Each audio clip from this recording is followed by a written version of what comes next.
proof. You know, of course, proof has never stopped the two people that we are about to induct into our Ass Hattery book. Yes, it's time for the Truth Mashup, Book of Ass Hattery. Cue the intro.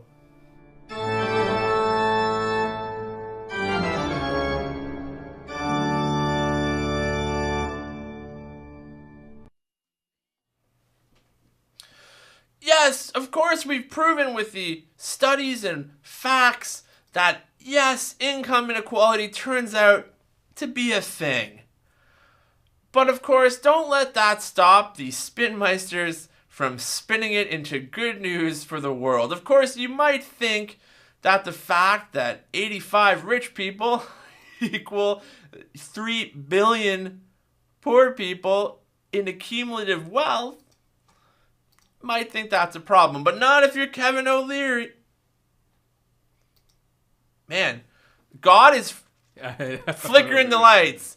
You will not do shows on Friday. Go back to the holy day. So, you might think that income inequality is a problem, but not if you're this week's entry into the Book of Ass Hattery. Damn it, you know what this needs? Some good old spin. Tell me, Kevin O'Leary, how can these statistics on how shitty income inequality is be spun as a positive? Wealth, this is according to Oxfam, of the world's 85 richest people is equal to the 3.5 billion poorest people. It's fantastic. And this is a great thing because it inspires everybody, gets the motivation to look up to the 1% and say, I want to become one of those people. I'm going to fight hard to get up to the top. This is fantastic news, and of course I applaud it. What can be wrong with this? Really? Yes, really. So somebody living on I celebrate capitalism. $1 a day in Africa is getting up in the morning and saying, I'm going to be Bill Gates. That's the motivation everybody needs. Only thing between me and I'm that not guy against is charity. motivation. I just need to pull up my socks. I am oh, not, wait, I don't have socks. Look, don't tell me that you want to redistribute wealth again. That's never going to happen, okay? You know what? You take a simple stat like this, which is neither good nor bad. It's just a fact. It's a celebratory stat. I'm very excited about it. I'm wonderful to see it happen. I tell kids every day, what's wrong with this? Comes up at a cocktail party. No, Amanda, what's wrong with this statement? One possible response to it. If you work hard, you might be stinking rich one day. We're talking about people in extreme abject poverty. That's how you get 3.5 billion. No, we're not. You were just talking about really category. rich people. No. Okay. I'm going to tell you later what you should say to this. Coming up after the break, a look at China. Coming up after the break, Kevin kicks a poor kid. Yes, it's Lang and O'Leary, my favorite vaudeville team, telling you all the things you have to know about the economy in a very entertaining fashion. He's grumpy, and she's the sweet, lovable Amanda Lang. They're my favorite TV married couple. It's like watching old episodes of Burns and Allen. Say goodnight, Amanda. Good night, Amanda. Oh, you two. Like a bad morning show, these two have skyrocketed into actual fame. Kevin O'Leary with the Shark Tank, Amanda Lang becoming a very prominent figure on our national news on the CBC. As well, continuingly book sales and speaking tours, which we'll get into in a second. Most people focused on Kevin O'Leary's complete shit show of a comment that, yes, this is a fantastic thing. We here at Truth Mashup know that Kevin O'Leary is a douchebag, so we're not going to spend too much time on that. The reason why? Because we don't think it's really sincere. We believe that Kevin O'Leary found a niche in the Canadian market that needed to be filled and became an economic Don Cherry. It works in the States, it's working here, it's a very good and profitable shtick. But it's a shtick that bores me, with Kevin O'Leary's constant praise of the 1% and I'm crazy, you young people shouldn't vote, young people shouldn't do whatever in terms of internships, they should work for free, blah, blah, blah, blah, blah, blah, blah. No, the real person in this story is Amanda Lang. So kids, let's watch this clip again where everyone focused on Kevin O'Leary, but this time, Let's focus on Gracie Allen here. Let's focus on Amanda Lang. All right, so wealth. Can you mute the clip there for me? Awesome. This is the clip. We're gonna spare you Kevin O'Leary's rant again, but we're going to make it isolate. Yeah, we're gonna isolate one little part of this. So what you're looking for is Amanda Lang talking to Kevin O'Leary. Yes, it sounds great. She's like, oh, I don't have socks or something. That's fantastic. But here's the really interesting part. Play the audio. Here it comes. $1 a day in Africa is getting up in the morning and saying, I'm going to be Bill Gates. That's the motivation everybody needs. Between me and I'm that not guy against is charity. motivation. I just need to pull up my socks. I am not. Wait, I don't have socks. Look, don't tell me that you want to redistribute wealth again. That's never going to happen. You know what? You take a simple stat like this, which is neither good nor bad. It's just a fact. It's a celebratory stat. I'm very excited about it. I'm wonderful to see it happen. I tell kids every day, what's wrong with this? Comes up at a cocktail party. No, Amanda, what's wrong with this? Did you catch that by any chance? It's not good or bad. It's just a fact. Yes, that 85 people equal the 33 billion poorest people on the planet equal 85. Rich people is not good or bad. That's insane whether you're actually left-wing, right-wing. You just want to believe in your market economy like you do. It's not just that, it's just a good one thing. It's another thing. It's just a thing. It's not good or bad. It's just a thing. And that is the key to the Lang and O'Leary exchange. Kevin's over here with one puppet distracting you with his kookiness, but Amanda Lang isn't exactly a counterpoint. She's a counterpoint like Alan Combs was a counterpoint to Sean Hannity. She's like, oh, Kevin, I'll tell you what to say at that cocktail party. Don't believe me? All right, let's take a look at Kevin O'Leary and Amanda Lang discussing unions. Once again, watch for Kevin's over-the-top bluster and Amanda's, no, let's not talk about anything. I'm not going to give you a counterpoint. We're just going to exit this segment. A union is getting in the way. Here's my answer to management of Air Canada.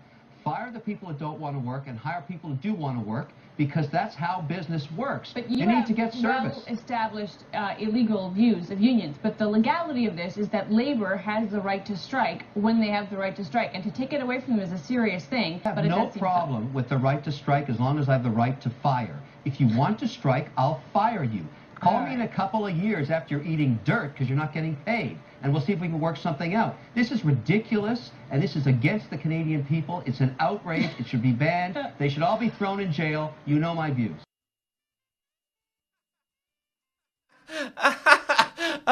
Kevin. You go, Kevin. I like how you just spout off freely, and I never actually give another side to things. Of course, sometimes she does, and that's when people think it's a fair show. Yes, she's coming from the left, or, coming from his same point of view. He's coming from the right. It's the old trope in news, right? It's crossfire. Oh, man, that formula never gets old. Of course, the problem with the aspect of Amanda Lang is when you isolate Amanda Lang away from Kevin O'Leary. For example, Amanda Lang is playing the counterpoint in that clip, showing you how she's pro-union to Kevin's crazy idea of illegality. I'm just going to fire anybody I want. Eat dirt. Sign my book. I'm an asshole. That's fine, but watch Amanda Lang now debate a union economist, and let's see where Amanda Lang falls. So are corporate tax cuts a crucial boost to Canada's competitiveness, or a complete waste of billions of taxpayers' dollars better spent elsewhere? Joining me now in Toronto is Jim Stanford, economist with Canadian Auto Workers, and the CBC's Amanda Lang, one of the hosts of the Lang and O'Leary Exchange. Good to see you both. I guess we should just stake our turf here. Do you think money is better spent by government, or is it better spent by corporations? And I think there's a lot of data that show corporations spend it in ways that create wealth, create value, create jobs, and the government spend it in ways that are less so. You can go down the list of ways the government has been found to waste our money. The issue that I would have is if we could get governments to just do with less. Every government of every stripe always expands its base. So when you hear Ignatieff saying, let's go back to 18%, I would love to hear him say, let's just hold at 16.5%, but they always seem to want to have more, and at the end of the day, we are employed by corporations. Yes, damn you, government, for giving us record low corporate income tax rates. Why are they not lower? Takers? It's Amanda Lang's way of being nice and glossing over, but essentially her and Kevin O'Leary are not that far off. Here's a couple of things about Amanda Lang that you might want to know. She ran into a couple of issues on the CBC. There have been a few issues of fairness. The first, of course, being, well, you understand that Amanda Lang's brother was a candidate in the riding that TruthMashUp was in, actually, Toronto Danforth, and was running against Jack Layton. Amanda Lang did an actual piece during that election on fairness of the NDP's economic strategy, which she said if you raise the corporate income tax rate, businesses would flee south of the border. Of course, aligning with her brother's platform with the Liberal Party. Now, can people be fair and balanced? Yes. Did Amanda Lang do a bunch of different stories on every party? Yes. But the through line is the same. And the problem with this, of course, for us here at TruthMashUp is this is a public broadcaster. If this was a private broadcaster, much of the same. But when tax dollars are going into this is the last place that we can actually get perhaps a shot at fairness. This is a tad concerning. It's also concerning when you think about Amanda Lang's overall prominence in the news cycle of the CBC, not just covering business stories, but covering the politics that surround them and the stories themselves. For example, banks got into a few smidgens of trouble, the Royal Bank specifically, when they got into a little bit of problem with the foreign worker aspect, the program coming in, and workers coming in and out, abusing that program. Amanda Lang was set to interview that person, but funnily enough, was also at something called a core event. Yes, she was supposed to be a speaker on, well, outsourcing. Yes, in fact, Amanda Lang spoke at this. Go to the second clip for me, actually. Sorry, I jumped that gun. This is CORE's event. This is CORE's 6th annual Global Sourcing Forum. She's the conference moderator. CORE, the whole event was actually sponsored by the company that helped the Royal Bank outsource. Yes, that seems odd though. Why would Amanda Lang say that? Well, because she also has a book and a speaking tour life, and in that life, that's what she does. She writes, and here comes a brilliant piece of her writing. Bring it up for me now. Yes, let's worry about skills, not outsourcing. Yes, let's worry about skills and not outsourcing while I'm doing interviewing about outsourcing, while I'm also doing a speaking thing where the company actually is paying me. Conflict of interest? Yes, the CBC actually made Amanda Lang back out of that only after bloggers actually noticed this on the internets. Yes, it was bloggers that brought this to the attention of the CBC Ombudsman. The Ombudsman also ruled in the case that they should look into Amanda Lang's 2011 coverage, though she did nothing wrong personally. Perhaps once the politicization of Jack Layton, once he became a bigger contender, we should have looked into that more closely. Of course they won't, and the media won't either in the private sphere. So we're left with Amanda Lang and Kevin O'Leary. And when you see a clip of Kevin O'Leary, you think, man, Amanda Lang is reasonable. I beg to differ. Amanda Lang has one more, if I haven't convinced you about Amanda Lang, perhaps I could offer you the last piece of the Amanda Lang puzzle. Why is she so cranky? Well, my friends, it's those damn panda bears. People think they're very cute. I'm on the record here as being a bit of a panda hater. What? Well, they are an animal that clearly wants to be extinct. They do not procreate easily. They do not have any natural habitat left. They are big and stupid. And I think if they were less cute, we would say, I'll let them go the way of the dodo. But nope, look, I figured it out. It's a black patch on their eye. That's it. That's the only thing standing between them. You are going to get a lot of you. It's almost as if there's a video that gives us a perfect metaphor for her views on income inequality. Yes, the dangers of saying one side is crazy and then the other side is sane just because one side's really crazy doesn't necessarily float with me. And of course, I'm being hyperbolic when I say crazy and sane. She's of course a reasoned person. I just don't agree with her reasoning, as well as the overall impression that she's somehow a liberal commentator or a balanced view. There's two rights there's crazy off the cliff Thelma and Louise hold my hand, right? And there's Amanda Lang's neoliberal, right-wing, I'm going to play to the camera that I am upset about this global inequality, but at the same time not want to do anything about the factors that led to global inequality. Amanda Lang, you have entered with your crazy vaudevillian partner Kevin O'Leary, TruthMashUp's Book of Ass Hattery. All right, Vince, come on in here. Thoughts around the table. I know this is like a pet issue of mine. Yeah.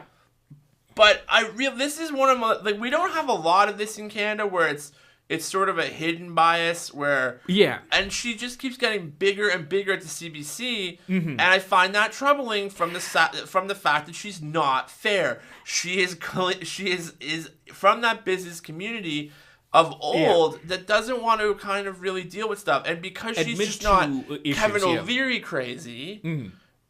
You know, she goes on George Stroumboulopoulos, talks about Occupy. We've talked about that before. Yeah.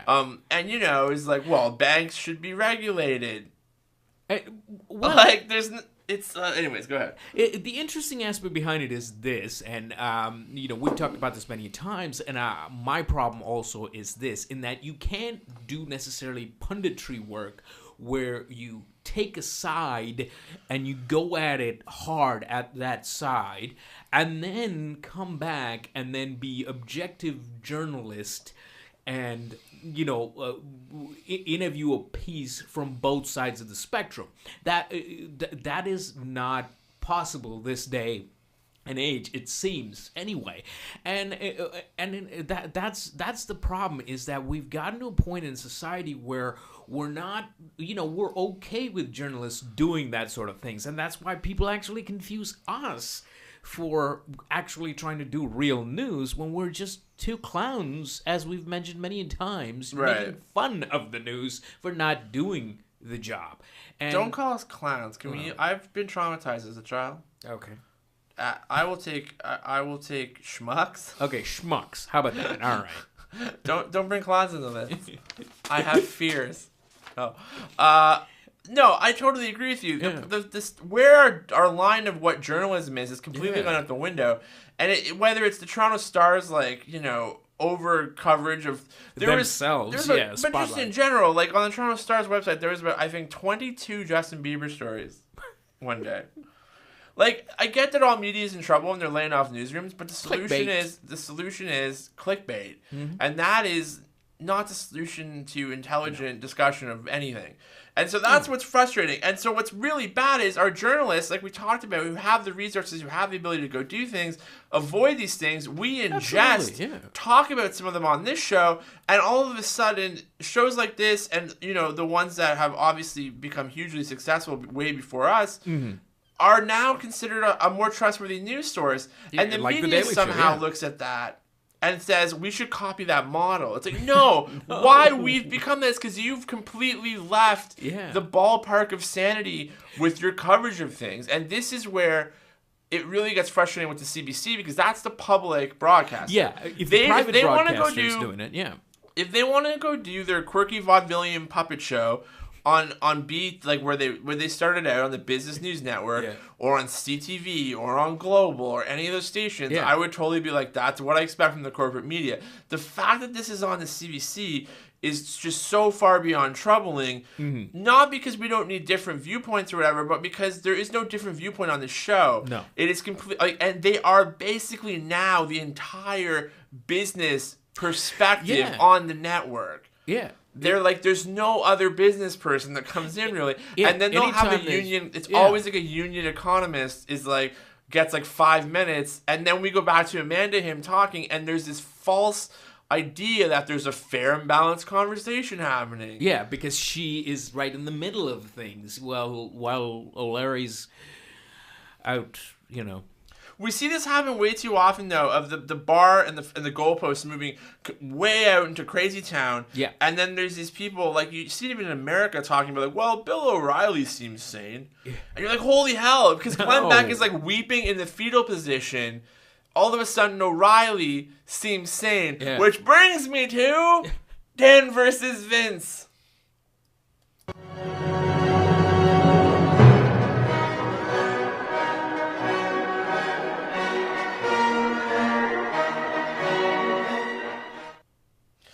This week,